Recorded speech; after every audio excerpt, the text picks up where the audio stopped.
السلام عليكم. عندنا اليوم جهاز ايفون 7 بلس. الجهاز متعرض لصدمة أدت لعدة مشاكل بالجهاز. جهاز فاصل فيه طبعا الشاشة فيها كسر، البصمة فاصلة. المشكلة الأهم هي مشكلة فصل الصوت أثناء المكالمات. يعني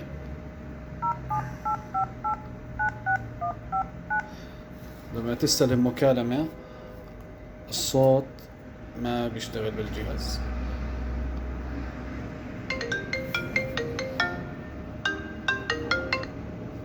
إشارة السبيكر بتضلها فعالة. طبعا هاي المشكلة باي سي الصوت، ومثل ما هو واضح الخلل صار باي سي الصوت بسبب الصدمة اللي متعرض لها الجهاز. ان شاء الله راح نصلح العطل هاد ونصور طريقة اصلاحه وكيف بيتم حل هاي المشكلة.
الآن انتهينا من الشغل على اي سي الصوت. ان شاء الله انه الامور تمام. راح نعمل مكالمة ونشوف اشارة السبيكر تفعلت ولا لا. هاي اشارة السبيكر امورها تمام ان شاء الله.